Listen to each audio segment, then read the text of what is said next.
الحمد لله رب العالمين والصلاة والسلام على أكرم الخلق والمرسلين سيدنا محمد وعلى آله وصحبه أجمعين ومن تبعهم بإحسان إلى يوم الدين. السلام عليكم ورحمة الله وبركاته. وعليكم السلام ورحمة الله وبركاته. الحمد لله رب العالمين الذي خلقنا مسلمين، والحمد لله رب العالمين الذي خلقنا أصحاء معافين، والحمد لله رب العالمين الذي خلقنا عاقلين لنعقل كيف نعبد الله عبادة يرضاها ونحظى بمغفرته وبرحمته إن شاء الله. Say Ameen. All praises be thanks to Allah subhanahu wa ta'ala for creating us Muslims, and all praises and thanks to Allah subhanahu wa ta'ala that He created us healthy and able to function as a human being. And all praises and thanks to Allah subhanahu wa ta'ala, He created us with mental capacity that we can understand Allah, so we can worship Him the right way He deserves. And in order for us to get from Him His mercy and His forgiveness, inshaAllah. First of all, I'd like to congratulate all of us here for fulfilling, inshaAllah, the duties that Allah mandated on us for Ramadan that just passed. And thanks to Allah subhanahu wa ta'ala, and congratulating you that you are going through the barakat of the Eid. As we say, Eid Mubarak, inshaAllah. And inshaAllah, you and your families acquired all the necessary stuff that would be given to you by Allah subhanahu wa ta'ala in order for you to receive His forgiveness and His maghfirah, inshaAllah. We went through Ramadan, all of us.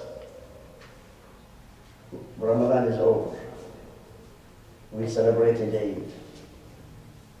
We ate all the food and the sweets that we had for Eid. What's next? What's after Eid? Thank you very much, brother. MashaAllah. Jazakallah. So what's next? Continue the practice. Okay. That's very good input. I like that.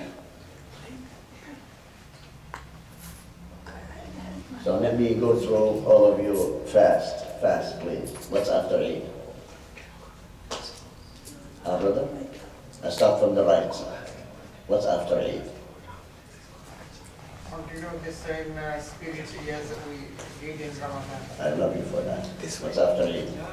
Don't give me the same copy of answer. Give me something new.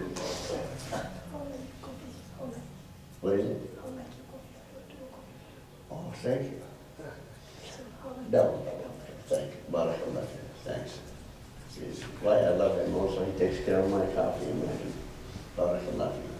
So we have to pray correctly everyday life. MashaAllah. And practice Iman, Amal. Barakallah. That's very good one too. How about you, Zain?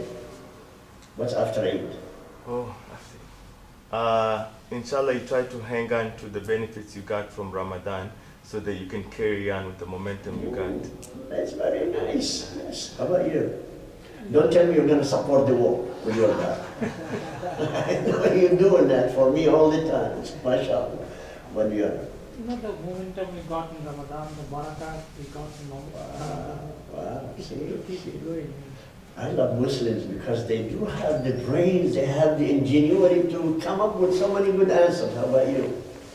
Well, beside I told you it's last thing we practice during the Ramadan, like controlling, especially that.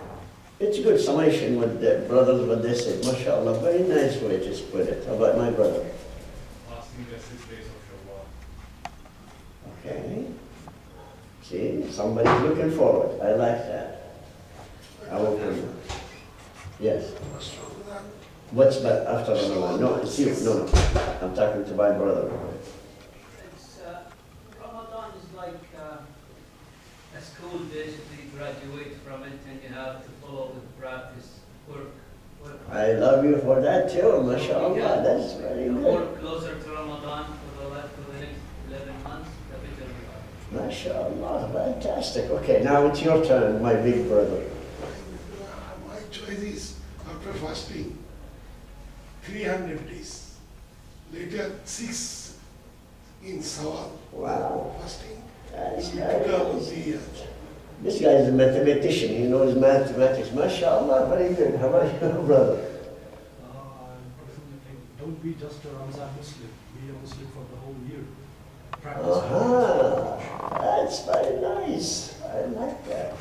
Now it's your turn. Come up with something that's different than all of them. You're the last one. One of the signs that Allah subhanahu wa ta'ala accepted us in the month of Ramadan, forgive us and accept all our good deeds, is that He will bless us. Amazing. He will bless us and continue. Yes. Be mu'min. That's the key issue. Okay, barakallah fi, thank you. I'll tell you what. Because you summed up this one, candy for you. And just, I think I have one here. Catch. Oh, mashallah, it means catch. Huh? But you should say a good throw, right? Anyway. Oh, you too now. How about you? What's after Ramadan? Everything is good, alhamdulillah. Alhamdulillah. Alhamdulillah. Barakallah fi. Okay. Let me put all of your answers in one perspective, inshallah. But could you come up closer here this way, because I'd rather to all of you in one shot. This way. Okay. You remember a week before Ramadan, I brought in something about preparation for Ramadan. And what was the main thing that Allah subhanahu wa ta'ala proved to us how much He loves us? How much He loves us so much. Before Ramadan, He ordered things to happen. You remember we said 3 universal events happen at the same time. 8 doors of Jannah will be open, and then 7 doors of hellfire will be closed, and the shaitan will be changed. Now, stick with the last one. The last one is the third, which is the third one is the most important thing for me to tell you about. The shaitan is chained for how long? 30 days. If it's 30 days or 29 days, it doesn't matter, but at least for the duration of Ramadan, he was happy, right? He was chained and happy, you know. I'm having vacation, right? Is this the way shaitan feels? No. What is he feeling? Angry. Angry. And he is moving every time he wants to get out there to catch you and me, to do bad stuff or evil stuff. You remember? That's his job. And he is frustrated, and he is furious, and he is mad. You should not say just angry. You say the word mad. Mad means reach a point of craziness. You don't say mad to your brother. Just say angry, but don't say he's mad. Mad, it means crazy, total. So shaitan at that moment, waiting for the night when the Muslim says, tomorrow Eid.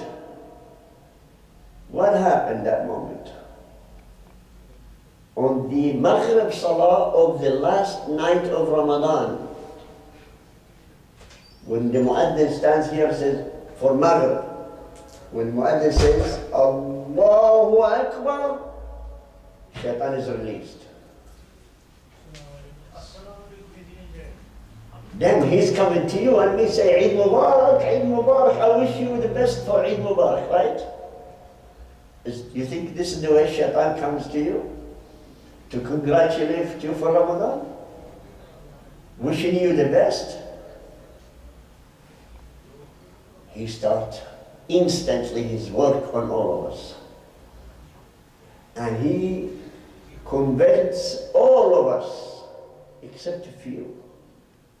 He convinced all of us, take a rest. Oof, Ramadan is over. Now no more Taraweeh. Barakallah fiik. Thank you. Jazakallah khairan. Thanks. How about all of you to share with me? How is that? Okay. Jazakallah khair. Oh, yeah. Now, let's say, what is the first thing to go? You remember we've been through 29 nights of Ramadan or 30 nights of Ramadan, and we are charged, we are beautiful. Iman is, our faith is up there. We're flying. We have that energy of Iman, of faith, you know, the charge, emotional charge.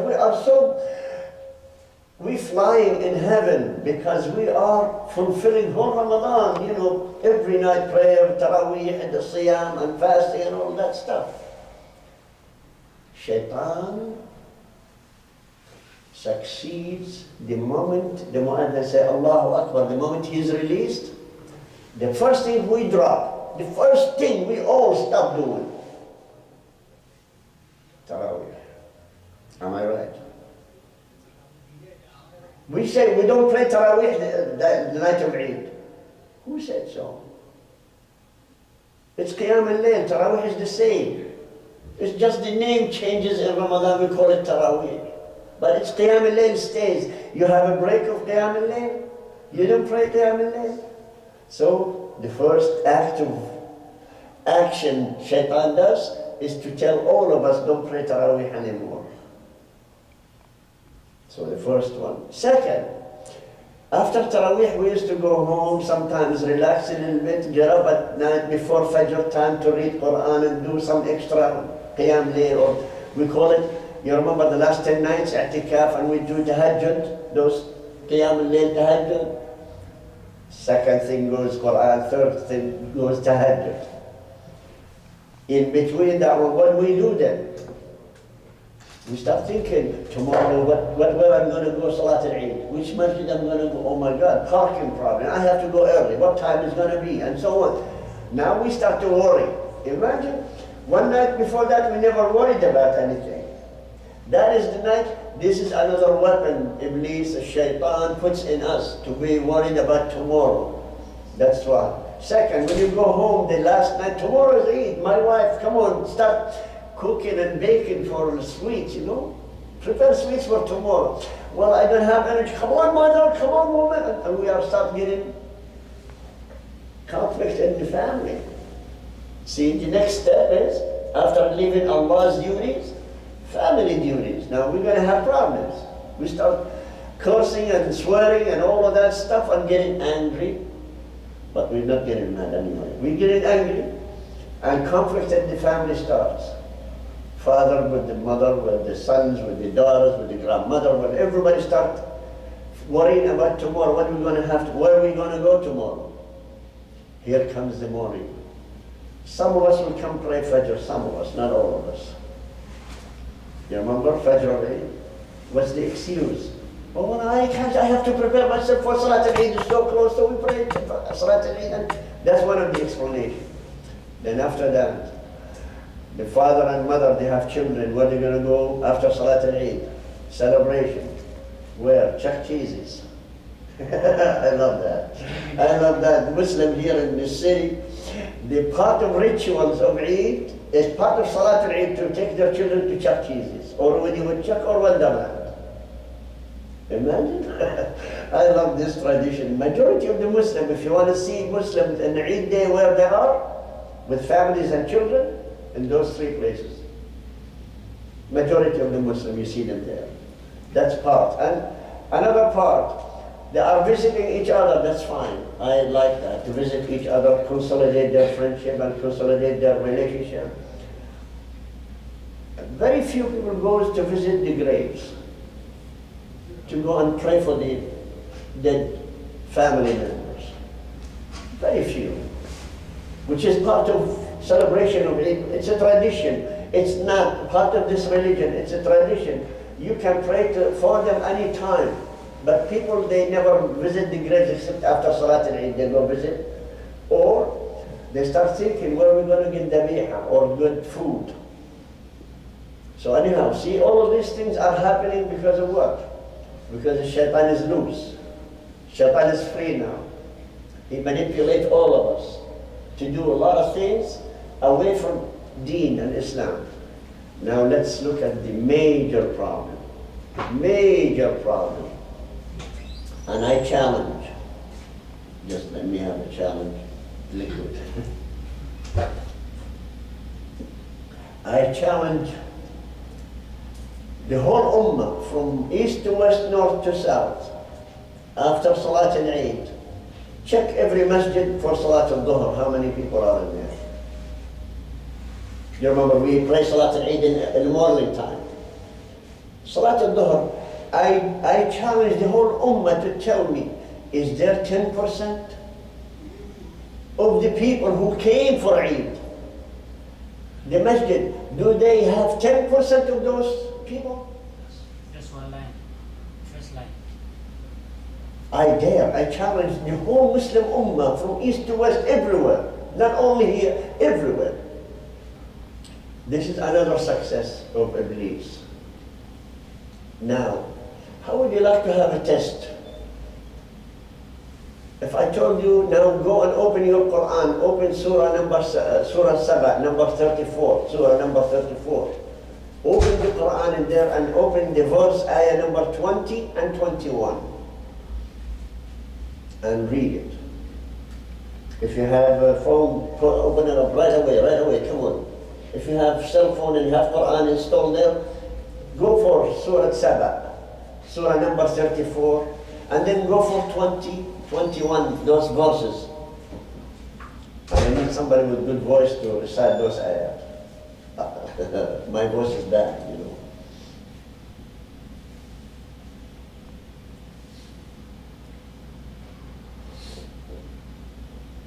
By the way, do you have sisters in there? Is there sisters in your section? Anyway, if sisters are there, could you knock at the window so I could understand there are sisters in the section? Somebody knocked, yeah. Somebody's there. Somebody, okay. God bless her, whoever she is, and God bless them, whoever they are. I hope you're listening. Okay, so here is the point. If you are opening the Quran now at Surah number 34, the Surah name is Surah Saba. Open and read verses number 20 and 21. Who has better voice than mine? Everybody. Everyone has a better voice than mine. Would you like to volunteer? Okay, I have the volunteer brother here with yes. Why did you come here? Come here, please. Come here. So everybody can hear you. We have the sisters. I have the sisters. They have to listen. Okay.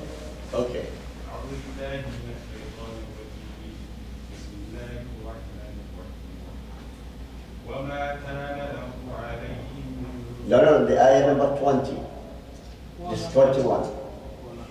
ولقد صدق عليهم إبليس ظنه فاتبعوه إلا فريقا من المؤمنين وما كان له عليهم من سلطان إلا لنعلم من يؤمن بالآخرة ممن هو منها في شك وربك على كل شيء حكيم. MashaAllah, very beautiful recitation. I wish you had the microphone, brother, so we could enjoy it so much. There's a microphone in the back too, the mu'adhin microphone. You could have done that. Okay.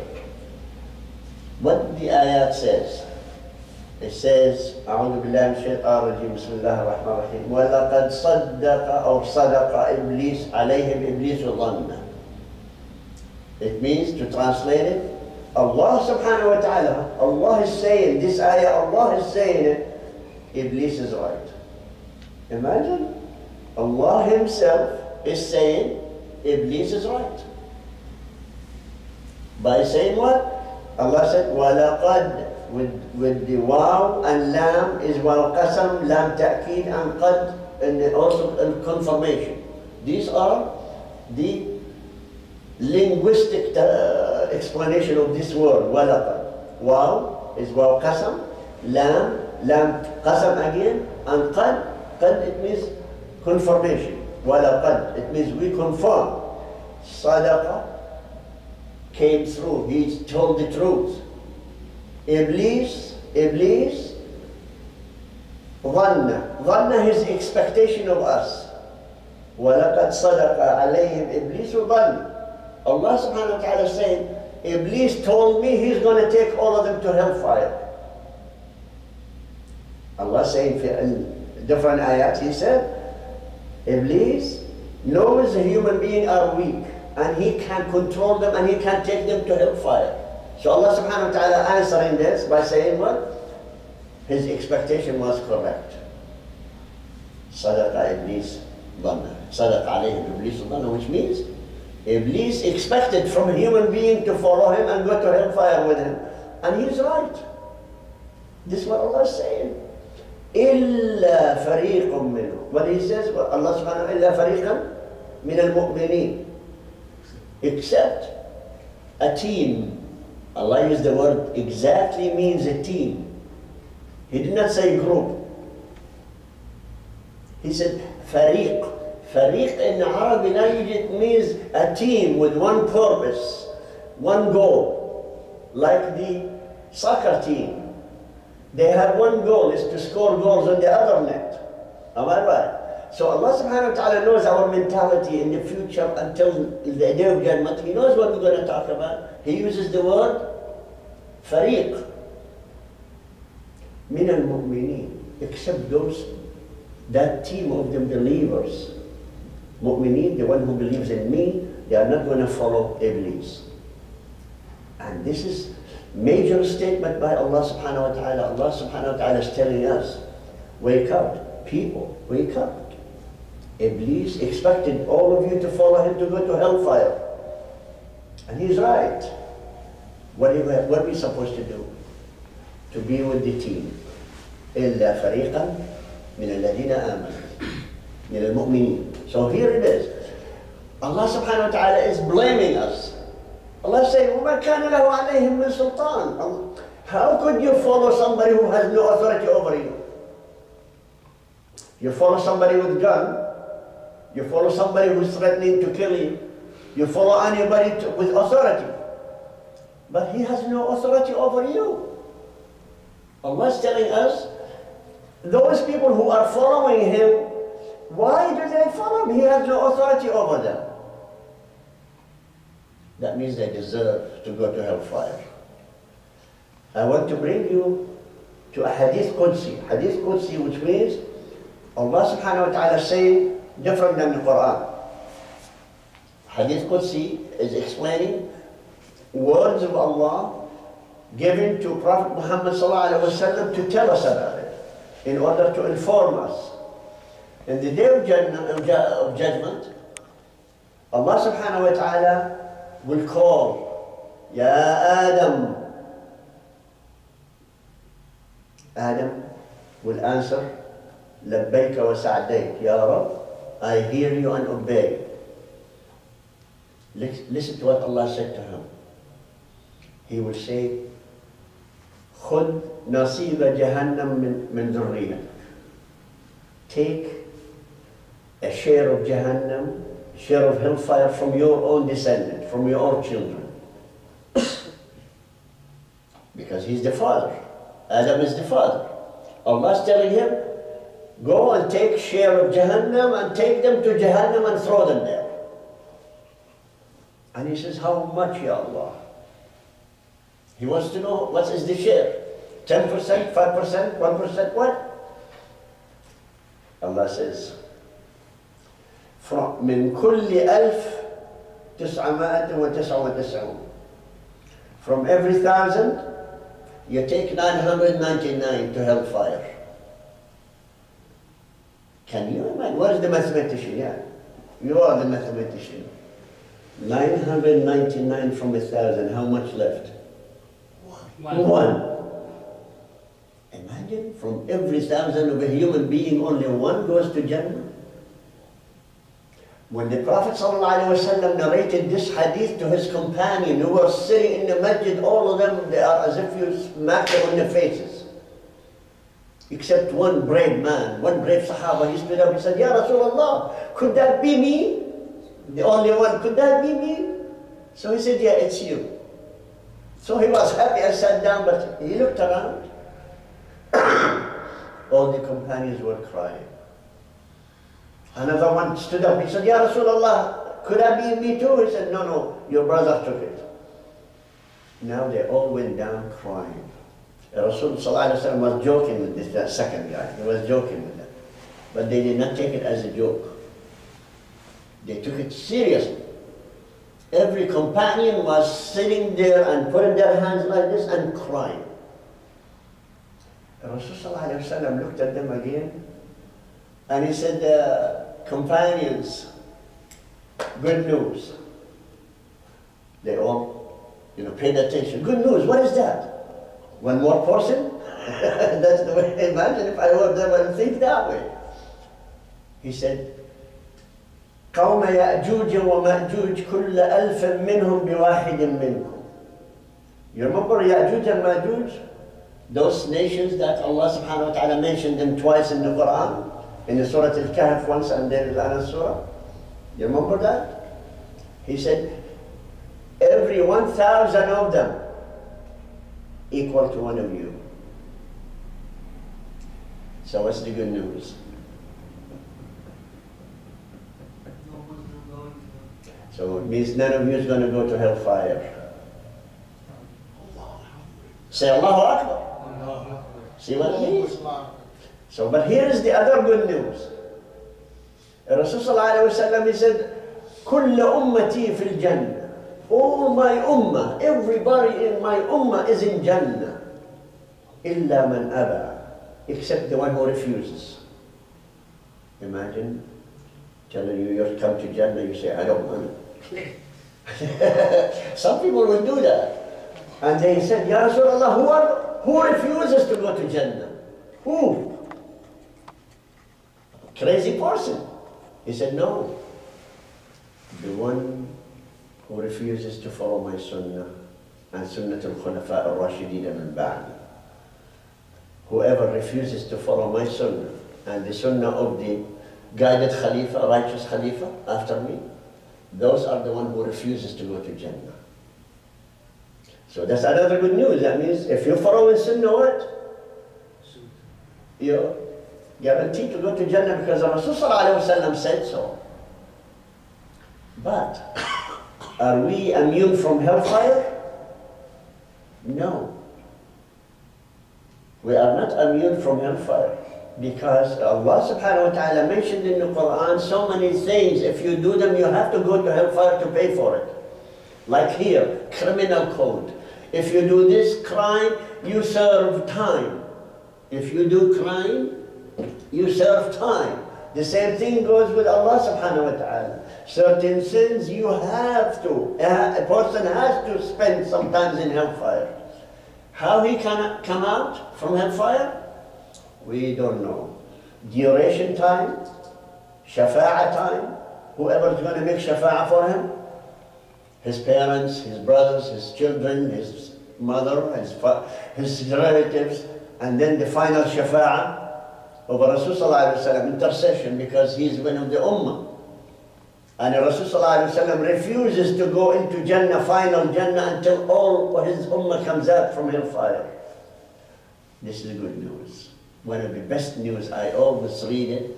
Always the best news that Rasulullah does not want to go to Jannah for final time unless last person comes out from hellfire from his ummah. We are part of his ummah. So may Allah save us from his hellfire.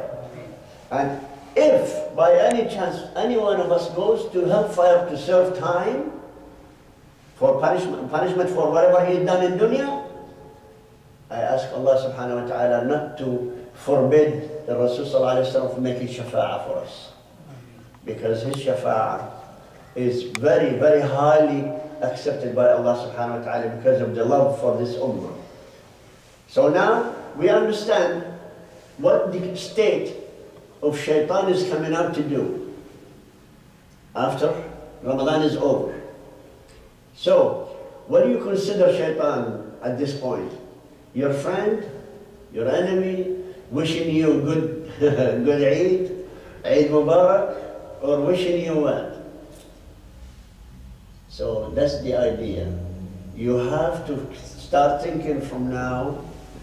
Yeah, yes, I know Ramadan is over for almost 11 days, 13 days now, 12 days, but still, we still have some shahna, some charge, we still have some memory of Ramadan, we still have the taste of iftar of Ramadan, you know, and some sweets, we still remember those ones, right?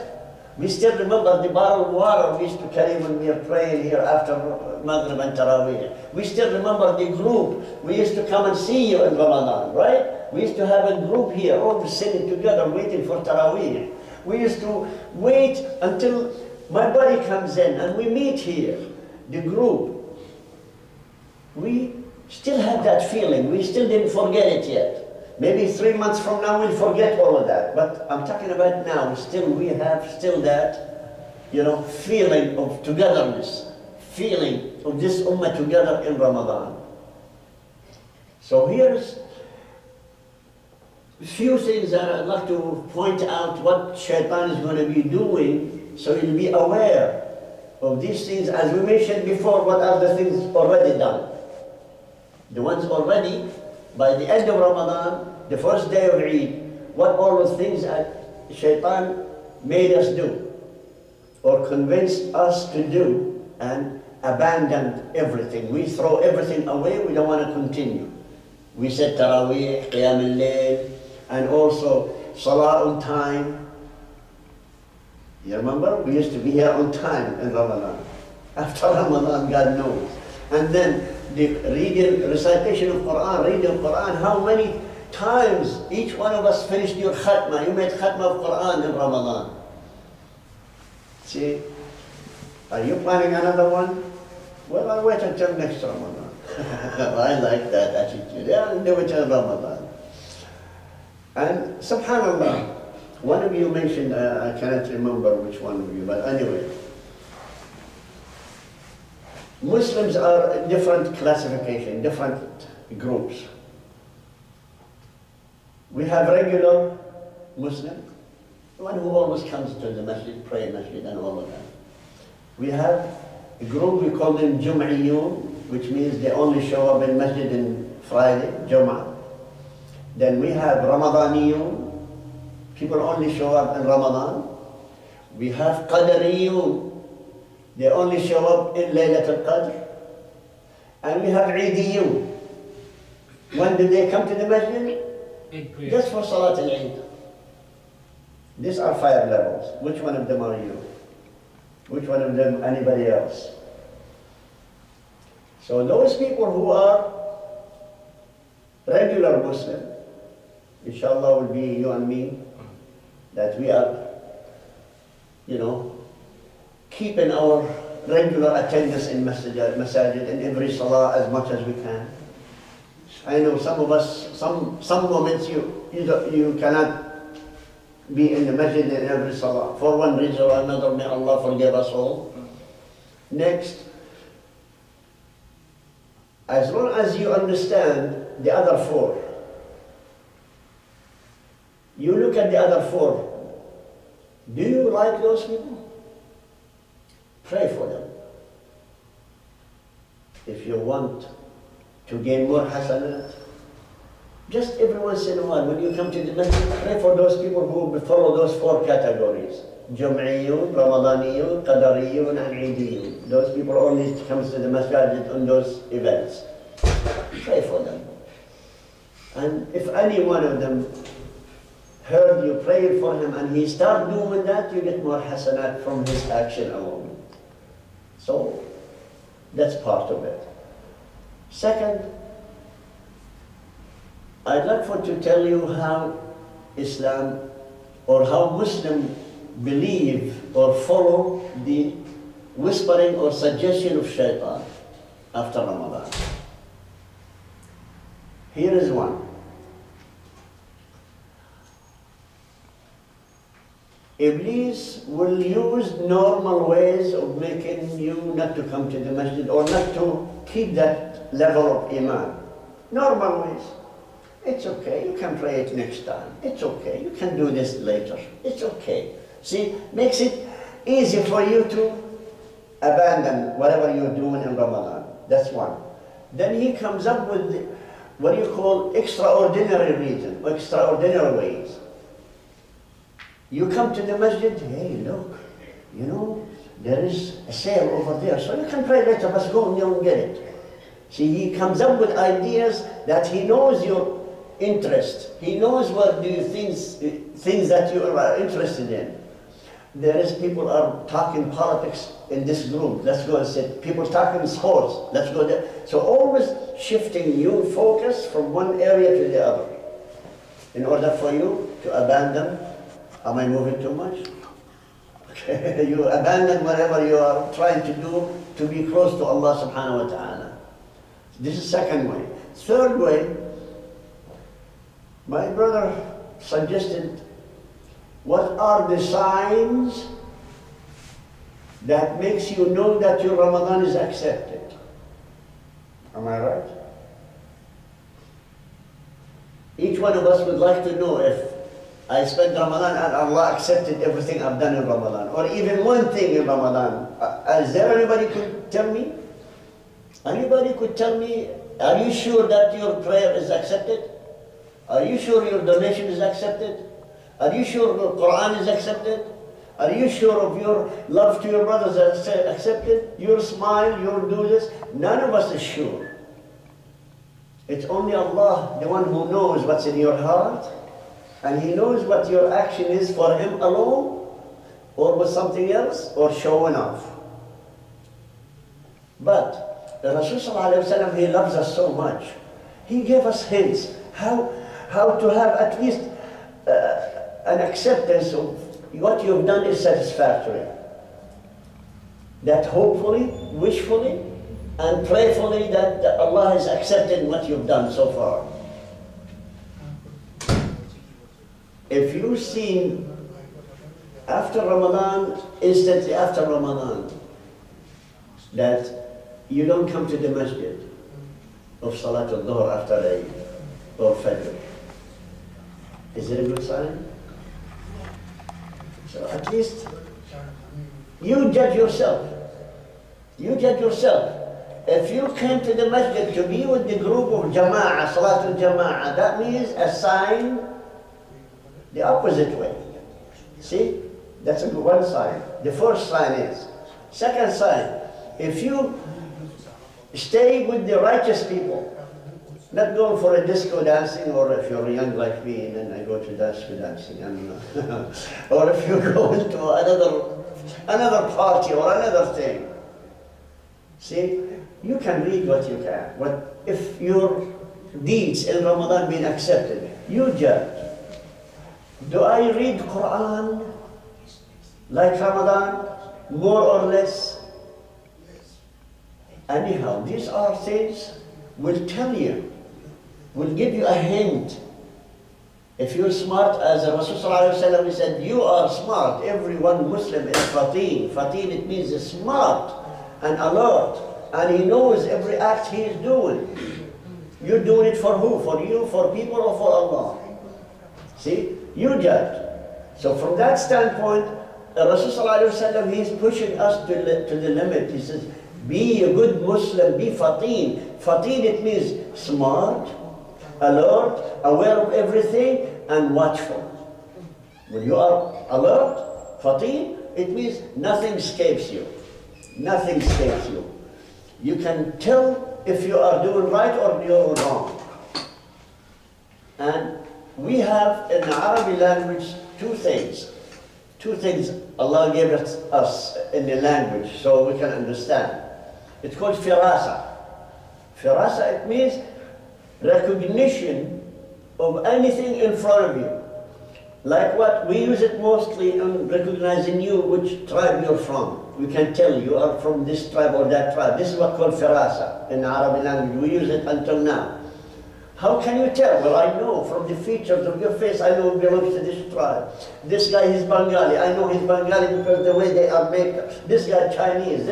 So this is firasa, called firasa in Arabic language.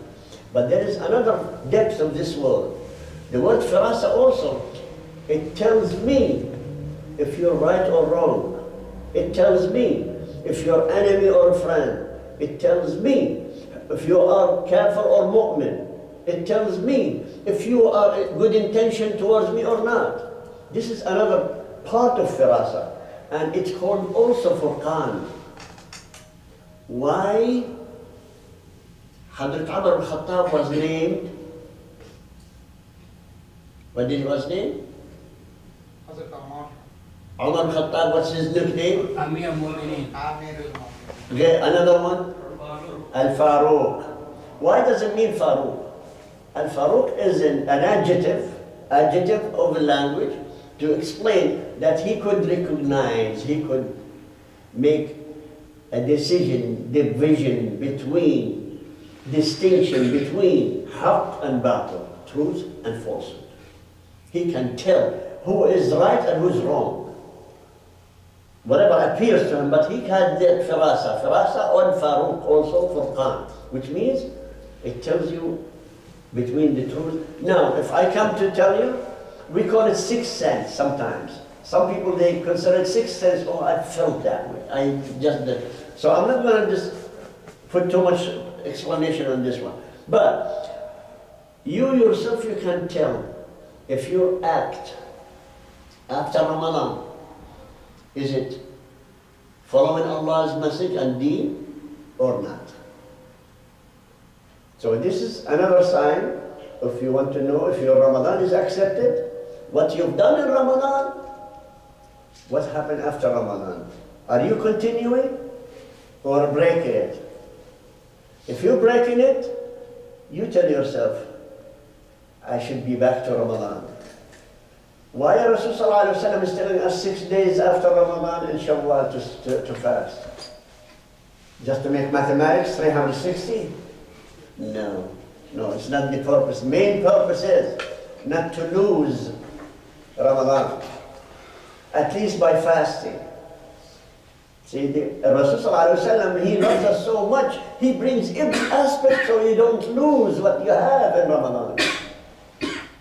Some of us, we always aware, now we're going to fast 6 days of Ramadan. Maybe 6 right away or 6 in intervals. But at least Siyam is in our mind, which is the main objective of Ramadan.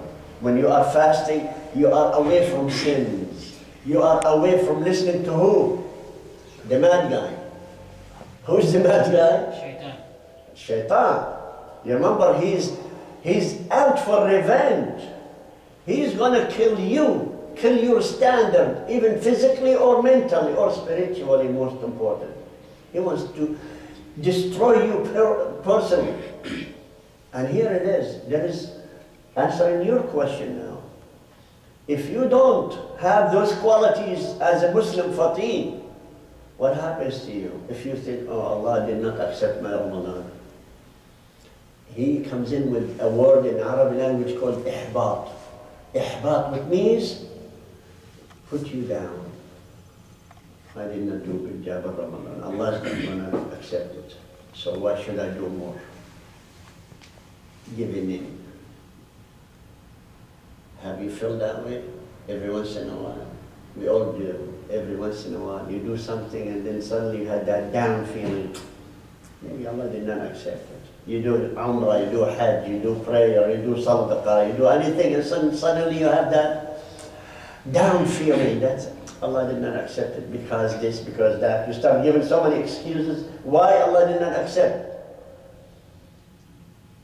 This is called ihbab. So shaitan comes into that category to tell us, you're no good.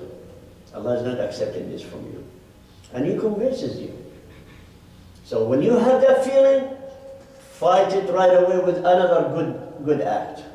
You force yourself, I better go and pray a couple of rak'ah. So if you are given an opportunity to do good deed after any act, that means that act is accepted by Allah. Because Allah wants you to do more. He gives you an opportunity to do more.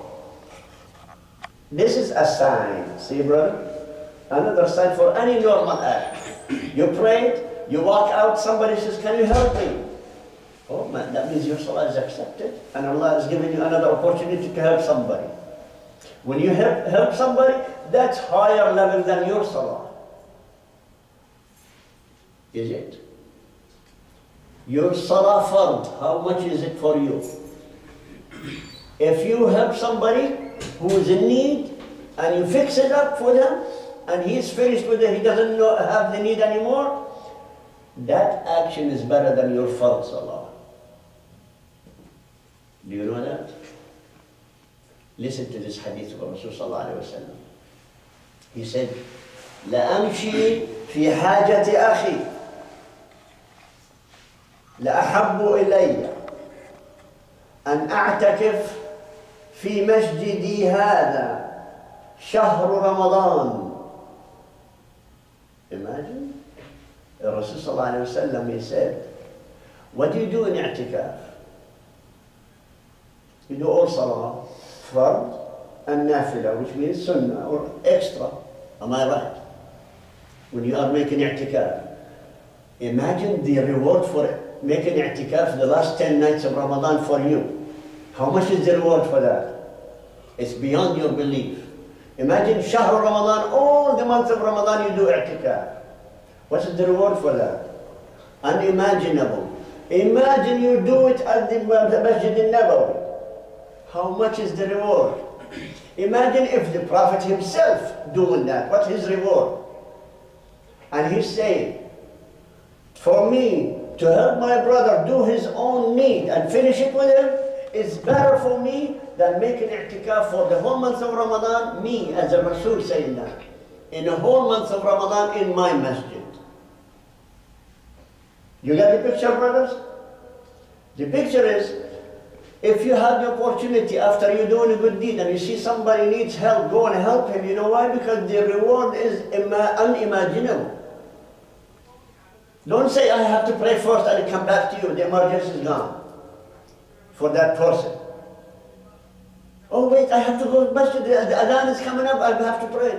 Because you still have time to pray. You remember? You have time from the time of adhan until the time of next adhan.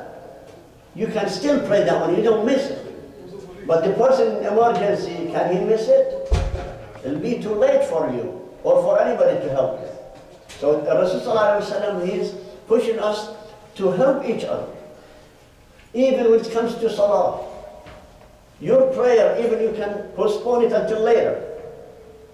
But not helping your brother who's in emergency, who has a need. At the time of need, you help him out, get it over with, and help him out, then you accumulate beautiful reward. And then you pray your normal prayer.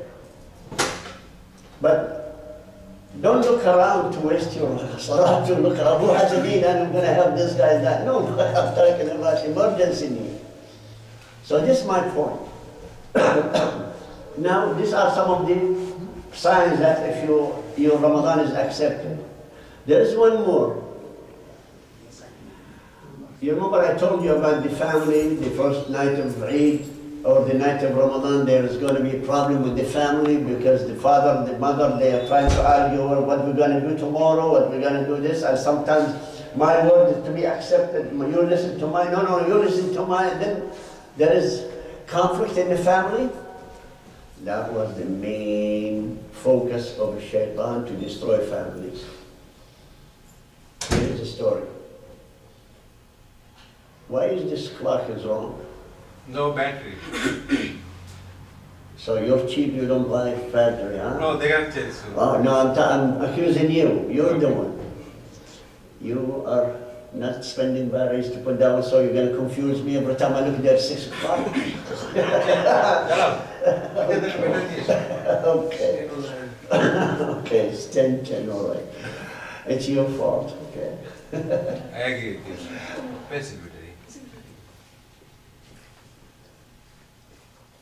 Okay. This Iblis, alayhi lanatullah. One day, the Rasul sallallahu alaihi wasallam is telling us hadith of Rasul sallallahu alaihi wasallam. And by the way, never take anything from me unless if there is hadith or Quran behind it. It's a proof. You can ask me, I'll tell you where you can get it, anything. Iblis one day, he brought his throne, an arsh, his own arsh, he has one. And he puts it in the middle of the ocean, his throne in the middle of the ocean. And he calls all his children. How many children does he have? More than humans. How many? More than human children. Now I'm talking about his children are more than the human and their children. Not only just the children, I'm talking about the number is amazing. Each one of us at least has 60 shaitan, each one of us. Plus the original one that you were born with. Anyhow, Iblis, you can do it later, but anyway, now I'm okay with it. Iblis, he put his throne on the water, and he called all his children. They sat on the face of the water.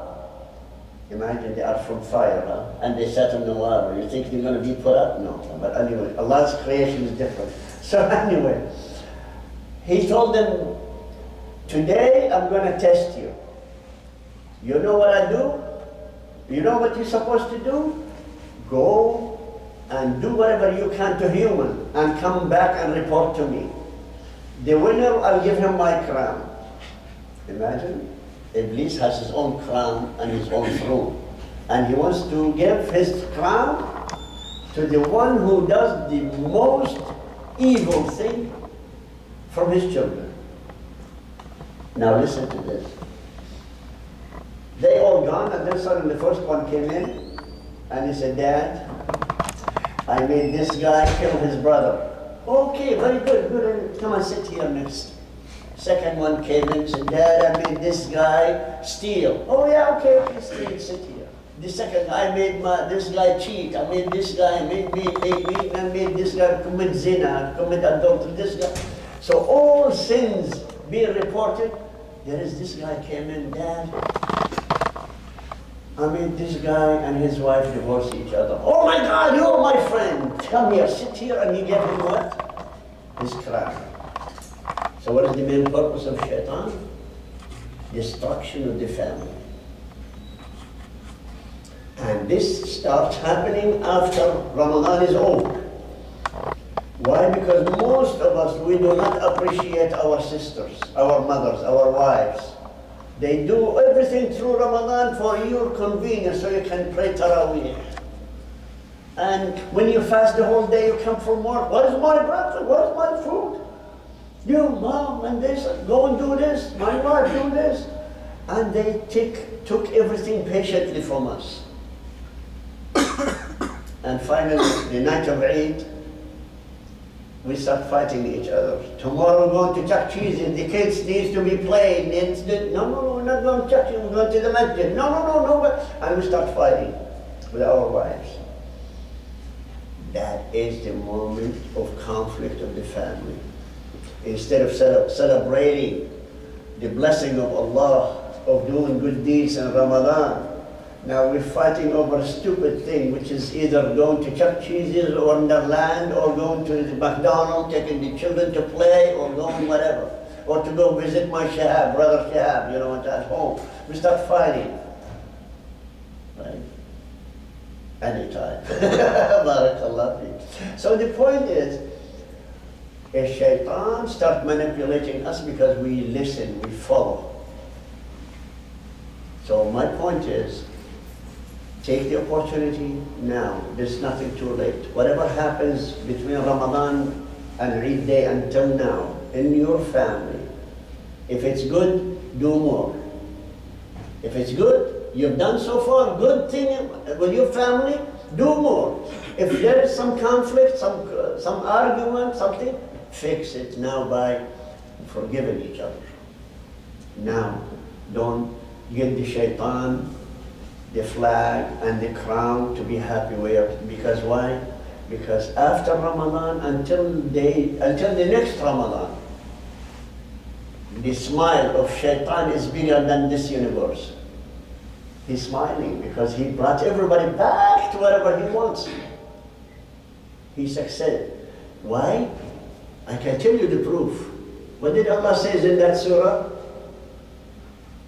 وَلَقَدْ صَدَقَ عَلَيْهِمْ إِبْلِيسُ الظَّنَّ. Surah Saba, number 34, ayah number 20 and 21. Allah is saying Iblis was right. Imagine Allah Himself is saying that. Why? Because we followed Him, and Allah subhanahu wa ta'ala says, وَمَا كَانَ لَهُ عَلَيْهِمْ مِنْ سُلْطَانٍ. He has no authority on them. فَاتَّبَعُوهُ. They followed Him. And why Allah saying that? He said, because we want everybody to know who follows shaitan and who follows Allah. لِنَعْلَمَ. So Allah subhanahu wa ta'ala says, لِنَعْلَمَ مَنْ يُؤْمِنُ بِالْآخِرَةِ. Whoever believes in the day of judgment and who's not. Now let's see how we can have a plan to fight shaitan. Do you want to know? Or you know already? No. You want to know? Okay. You remember the main focus? What time salah? 10:30. 30 azan. Oh, okay, adhan is now? You can make another 4 minutes. No, you can do the adhan if you want. So we break for the adhan. Inshallah we'll continue to tell you about the plan after adhan. Alhamdulillah Rabbil Alameen wa salatu wa salamu ala akram al-khalqi wal mursalin Sayyidina Muhammad wa ala alihi wa sahbihi ajma'in. ومن تبعهم بإحسان إلى يوم الدين. السلام عليكم ورحمة الله وبركاته. Okay, كيف تقاوم إبليس? How we can fight Iblis, Shaitan? Okay, I'm going to call them one item first, every item. First, continue the charge of the Iman, the Shahna, the power that you received through Ramadan. Try to bring it back as if you are in Ramadan. By fasting, by reading the Quran, by visitation to each other, consolidating, and also number 5, you do sahbah, bring back the group that you used to be with in Ramadan, Taraweeh, especially Taraweeh or Iftar, when we used to sit together for Iftar in Ramadan. Try to bring that spirit again by inviting each other to feed each other. When you're going to be fasting next week, fasting one day like 6 days of Shawwal. Go do those 6 days, fast them, and invite each other for iftar. You do it 6 days, get a group of 6. One day in my place, one day in yours, one day in his, and so on. At least you still have that spirit going. These are some. And one more. Every time you take time at home, sit in the corner, make yourself, humiliating yourself in front of Allah, and make tazallul. Tazallul, it means dua, Ya Allah, Ya Allah. I've done everything I could in Ramadan, except Ramadan. Like all the Sahaba used to do. They used to pray 6 months before Ramadan saying, Allahumma ballighna Ramadan. Ya Allah, let us live until Ramadan. After Ramadan, they used to 6 months, oh Allah, accept our Ramadan. Do the same. Do the same. Keep, every time you make dua, ask Allah, Ya Allah, accept my Ramadan. And also, pray for your brothers and sisters all over the world. Pray for me, pray for him, pray for her, pray for anybody. The more you pray to Allah subhanahu wa ta'ala, the more He puts love in your heart for Him. Again, there is one more. And do a lot of Quran. Don't stop reading Quran. Dedicate every day part of your daily action and daily activity to have Quran part of it, read it. Don't stop. You used to do in Ramadan 1 hour, do at least 10 minutes after. And then increase it by slowly until you get back to the same charge. Then one more,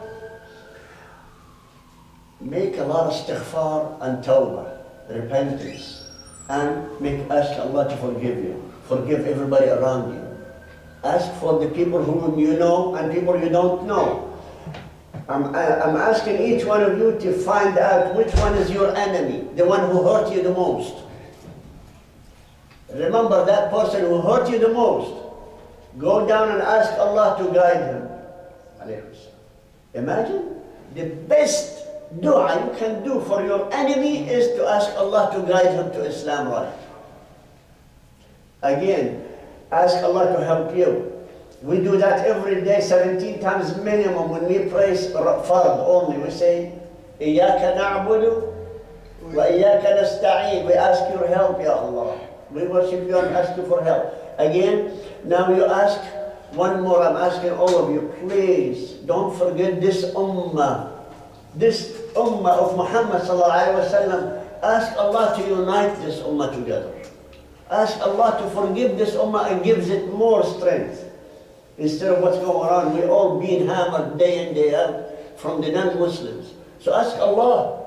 The only one you can ask is Allah to unite this ummah back together and bring it its own honor and bring Iman for you and me and everybody, inshallah. I ask Allah again to forgive your parents and mine. Amen. I ask Allah subhanahu wa ta'ala to protect our children because they're going to go through fitna that's worse than the one we're going through.